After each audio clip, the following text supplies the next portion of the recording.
President Tinubu has finally signed the amended 2026 electoral bill into law.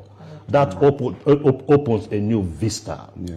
Now, what exactly does this say about the politicking and what burden is now on INEC going forward? Yeah, the point is that the electoral process started immediately after the election of 2023, and after the judicial interpretation of the Electoral Act of 2022, there were this discovery of some gaps in the electoral framework, and then they decided that we need to correct it before the next election.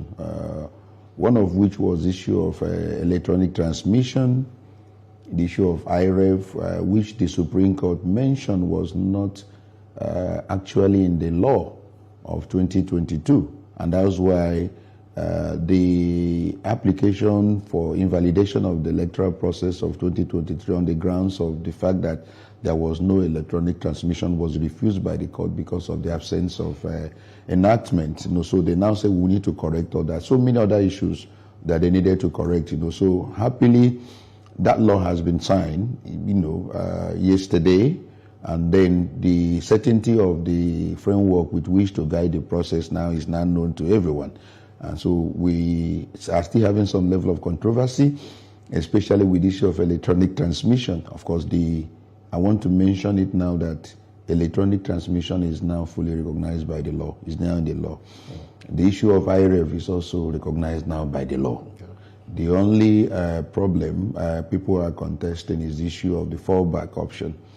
In case, it is called force majeure in any contract. If you're enacting any modern contract, you expect some eventualities that you don't anticipate that may likely happen.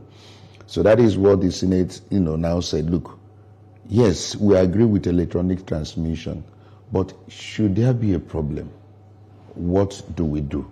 That is that fallback option that is actually raising the controversy. But the law has been signed. So what we should now be looking forward to is how do we ensure electoral vigilance, operational vigilance on the part of the people to ensure that whatever is elected at the polling unit is what is reflected at the collation center, because that is where the problem is always occur. Collation center, we have already cast and then announced at the polling unit. By the time the result get to the collation center, you have a different result entirely. So that process is actually what has triggered the debate. We must ensure that what is actually done at the polling unit is what is reflected at the collation center. I hope I've been able to communicate.